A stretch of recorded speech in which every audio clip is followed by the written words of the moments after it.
Hi, I'm Megan Edwards of Focus Communications, and today we're getting a 2022 year in review from Patrick Highsmith, President and CEO of Timberline Resources. Timberline trades on the OTCQB under the symbol TLRS and on the Toronto Stock Exchange under the symbol TBR. Patrick, thanks for coming on the show today. Absolutely, Megan, and Merry Christmas and Happy New Year to you. Thank you. You as well. So it's been quite the year for not only Timberline, but the entire Eureka Gold Belt. And for those new to the area, could you please introduce us to the district and Timberline's flagship Eureka Project? Yes, Megan, Timberline is a junior explorer focused exclusively in Nevada. We are a pure play for gold. However, silver is rearing its head in the Eureka district, which is our flagship project. And I like to differentiate with folks who look at Nevada and are sort of overwhelmed by how many companies are there. And you got to really look at Nevada closely. We are an on-trend explorer, Megan. Our major projects are on the Battle Mountain Eureka trend, which is an established producing gold belt where Nevada Gold Mines operates several large mines, for instance, and other smaller players as well. So we're an on-trend explorer, and our Eureka project down near the town of Eureka is the largest block of claims held by a company in what is an emerging district where I-80 Gold is finding gold and silver to our north.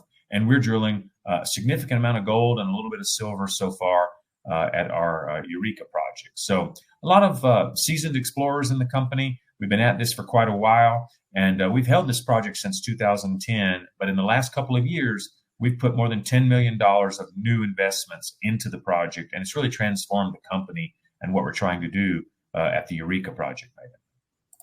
So this was a year of growth for Timberline, where we saw the emergence of the water well zone. Can you run us through this target as the mineralized footprint at Eureka has taken some significant steps forward in 2022?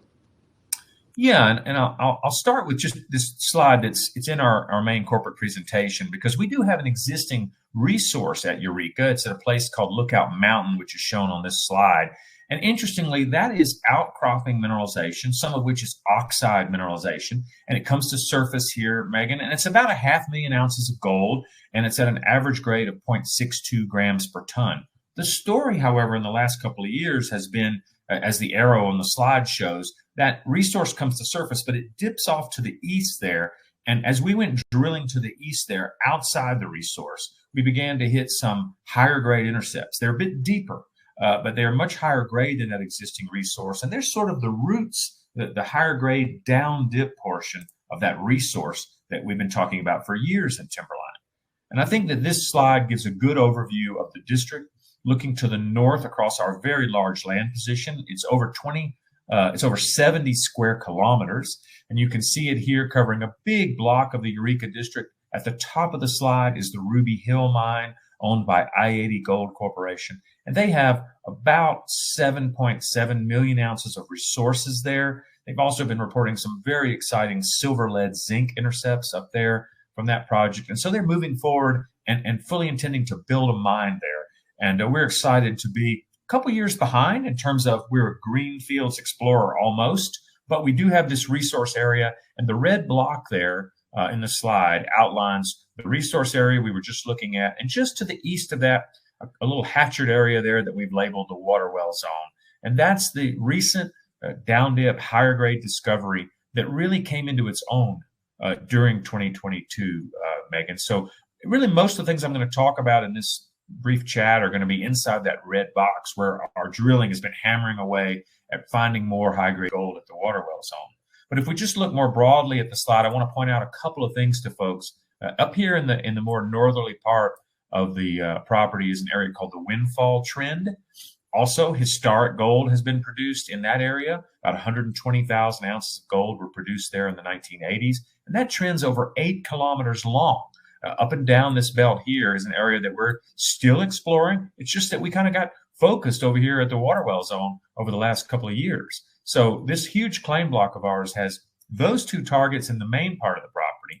And then if you go all the way to the north of the slide, way up there at the upper right-hand corner, you can see our New York Canyon block of claims. And that's actually host, Megan, to the first discovery of silver, lead, zinc mineralization in the Eureka district dating back to the 1860s.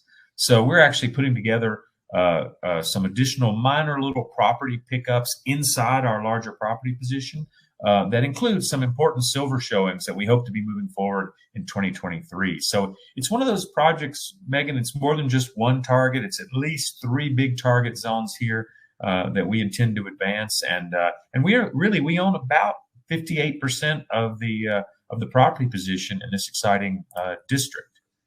Now, you asked me about water well zone in particular, and let's just move forward into the 2022 drilling results. And this map here shows you, we've zoomed in now to the resource area, which is outlined in red here. And you can see what we're showing with these red discs or purple discs are grade thickness of gold. So that's how many meters times how many grams per ton. And you can see the purple ones are real zingers, 200 gram meter holes. And there's a number of those in that resource area, in that one little area there underneath a historic pit, which if folks look closely, they can see there's an outline of a historical open pit right there. And underneath that, there's a lot of high grade gold there. And that was some of the historic drilling. And now we've stepped out to the east into the water well zone immediately east of that. And you can see some more big red discs, 100 gram meter intercepts, and a purple disc that is a 200 gram meter intercept out there that define the water well zone. Now, what happened in 2022 was we hit much thicker and higher grade mineralization than we had previously seen. At the north of the zone, we hit 44 meters of 4.1 grams with a nice core of about 12 meters of over 9 grams within that. And then 400 meters to the south where that purple disc is, we hit another zinger. It was 41 meters of 5.1 grams, which had about a 20 meter run of 9.5 grams per ton. So that happened in the first quarter and second quarter of the year, Megan, and really lifted our story quite a bit, got us quite excited, got a lot of investor following behind that. And that facilitated going out and raising some money in, towards mid-year into the first trimester, I guess, of the year. And we brought in a fantastic new institutional investor out of London called the Jupiter Gold and Silver Fund that took down about 9.9% of the company. And that funded the results that you'll be seeing from then the rest of the year. We drilled through the summer into the fall. We're still waiting a few results, but the results that we've been reporting lately have been a little bit in the north of the water well zone here. We've got a couple of holes in the south where we've extended it another 75 meters. And we put a couple of holes over here at the Oswego target as well. Right. And Oswego, I wanted to mention you also started to yield some significant oxide gold signatures from RC drilling. From Timberline's perspective, what's the significance of Oswego, and will we see some follow-up work in this area for 2023? Yeah, it's a good question. I think this slide, which is it's an illustration of scale, Megan. What we're showing here is, of course, our resource area in red and the water well zone outlined in dashed red. And then, we're often asked, is there room out here for major discoveries? And so what I did is I plotted at scale the results from I-80 Gold up at Ruby Deeps, that funny little ghost-shaped blob right there. Let me turn on the, right up in here is that little ghost-shaped blob there. That's where they've been yielding their high-grade gold results. But if you also look over here on the left side, you see this big sort of gold blob up in here. That is their low-grade mineral point discovery. So between those two areas, there's about 7 million ounces of gold that I-80 reports, some of which is low-grade and might be heap leachable or processed in a CIP plant, but much like our low-grade resource at Lookout Mountain. So I just want to point out that scale of this mineralization is very similar to what's being drilled elsewhere in the district, and you could fit multiple millions of ounces of gold in here. And you can see this slide shows our Oswego target over on the right-hand side there. Both at Oswego and on that Lookout resource area, we have oxidized mineralization coming to surface, just a few holes in it at Oswego, and much more drilling in it at the Lookout zone. And so this is like that shallower, lower grade portion. And then think of the water well zone as maybe the roots of that, where it might get higher grade, but it will, of course, be deeper. So expect to see results from us going forward, both from the oxide zones here at Lookout, similarly up at the Windfall Trend, which I mentioned, maybe also at Oswego. And then, of course, we're going to continue to chase what we believe to be an important discovery at the water well zone. And I just want to use this slide to transition a little bit, Megan, to show folks what I'm talking about here, the relationship between the water well and the resource. I'm going to show a section that cuts through the resource area and out into the water well zone. It's almost north-south shaped. So basically this section I'm going to show is sort of like that. And if I go to the next slide, you can see that here. And what we're showing is near surface mineralization on the left, that is the resource area. And on the right in the north is the water well zone. And I just want to point out the consistency. And this is what we learned in 2022, Megan. Every time we drilled a hole through this host horizon, we call it the Dunderberg Formation, into the underlying formation, which is the Hamburg. And this is that contact zone right in here. You can also see it over here. The underlying rocks are the Hamburg. The overlying rocks are the Dunderberg. Every time we drilled it, we hit gold. Maybe it's only low grade. But as we just heard, there were some spectacular, thick, higher grade intercepts, such as the northern end of the zone here. Now, as we've drilled in 2022, we're finding more faults. We're finding these things are broken up, Megan. I wish it was a big layer cake where it was all just easy, just to slice right through it and always find the gold. So we do see a big fault on the right-hand side of the slide here. So we know to the north, we're in some different rocks, which we're figuring out with this 2022 drill program. But to the south and to the east, still wide open, and we're picking up the zone, and it continued to do so throughout 2022. And that's what this cross-section shows. So this is cutting east-west through that northern end of the water well zone. And boy, it's kind of ugly to see how geology is done, like making sausage, as they say, Megan. But right in the center of the slide there, you can see a histogram on that drill hole. And that is the 44-meter run of 4.1 gram.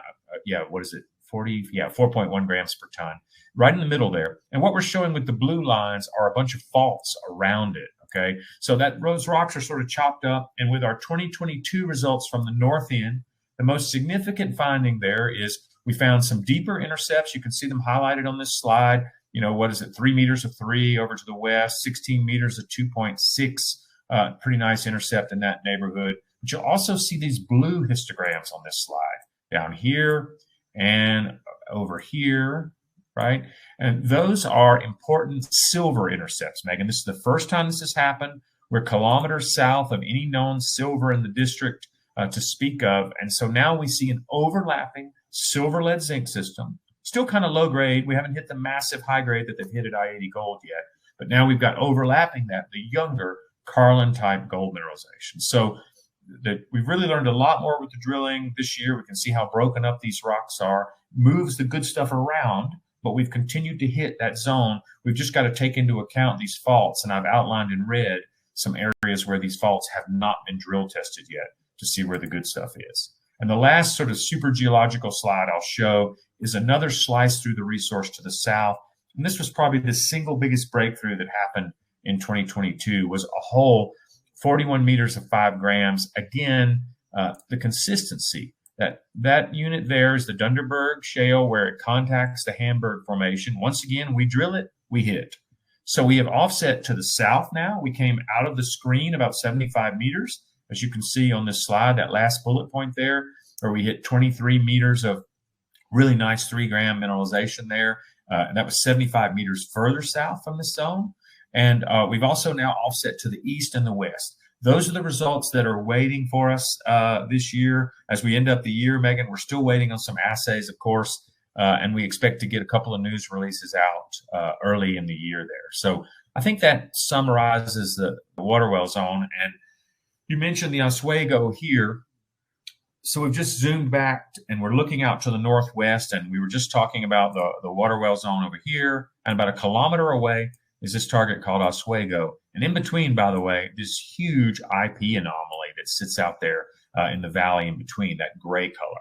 And so at Oswego, we did drill in 2021 and reported, I think it came out in 2022, that we had hit 35 meters of 2.3 grams of that oxide mineralization there. So here you are, a kilometer and a half away, gold practically coming to surface here in that drill hole. And of course, previously we had reported high grade at surface from Oswego. This made a lot of news at the very end of 2021. We drilled up that zone there, which was 14 meters over 25 grams. And then to the south here, about 27 meters of 13 grams per ton. This is surface rock sampling. So you still have gold coming to surface in oxidized rocks. And we put a couple of drill holes into it, as you can see, and we've hit more of that oxide gold. So, really two target areas we've talked about, kind of in summary there. We've talked about the lookout trend, the resource you see on the left here, the water well zone, which we've highlighted in yellow, and the growth areas to the water well zone, both to the south and to the north, just beginning to get tested. And then to the east, in between, there's that big IP anomaly, and then across the valley there, Oswego. And then don't forget, as I mentioned at the beginning of the presentation, up in this area to the north, way up here, I think it is, up in there, is the windfall trend. And we expect to get back there. And really, it's like there are several small projects within this one big project. And that's kind of been the story of 2022, was new targets shaping up nicely with some nice colored circles, as you see on this slide. And yet, me as the CEO and as a geologist, I feel at the end of the year, holy cow, we've still got a heck of a lot of work to do. And to finish things off, Patrick, why should investors continue to follow the Timberline story, and what can they look forward to in 2023? Yeah, it's a great question. I mean, there's a lot of opportunities to invest if you believe in hard currency and the future of gold and its importance in our economy. And of course, with all the uncertainty and craziness in the world today, gold price is doing well at the end of the year. And if you look at that sort of things as part of your investment portfolio, you're obviously going to be looking at world-class mining jurisdictions like Nevada. And Nevada consistently rates near the top. And then when you look in Nevada, you're going to be looking for, where's the gold? Over 5 million ounces annually produced here, mainly by groups like Nevada Gold Mines and Kinross and McEwen Mining and our neighbors at Calibre and McEwen Mining down south, for instance, in Nevada. So where do you go then? Well, you want to go on trend where the gold is and where it's currently being produced. And Eureka is an on-trend project on the Battle Mountain Eureka trend. We have production near us from, as I mentioned, McEwen and Calibre Mining. Then we have to the north of us, I-80 Gold drilling spectacular gold and silver. And here we are the largest claim owner in the district. We have consistently been producing really nice gold hits over the last couple of years as we injected both more capital than the company's previously seen, but also really good cornerstone shareholders who are supportive for the long-term and persistent work it takes to make a major gold discovery. So if you're looking for multi-million ounce potential of gold, it can be higher grade, very often in Carlin-type gold deposits. Well, then I think you're going to end up looking at Nevada and a group like Timberline and other quality junior explorers working in this part of the world. And we think the results at Water Well Zone have been truly spectacular, and they signal that this is probably a new and evolving discovery. So, look forward to getting more news out early in the year. It's a great way to start the year out with some more news flow. And we are working on some figuring out this interesting silver system that our neighbors have been drilling, and see if we can't get some drills targeting some of the higher grade silver showings that we know about in the district, including the silver discoveries that we've been reporting recently. So yeah, a lot of reasons to look at Nevada gold explorers who are on trend with big land positions, especially when they're drilling high grade gold like we are at Eureka. Well, sounds great. Thank you so much, Patrick. We want to wish you a happy holidays from the team here at FCIR, and we're looking forward to having you back on in the new year. Absolutely. Can't wait to be with you when the news keeps flowing, and Happy New Year to everyone. Thanks again.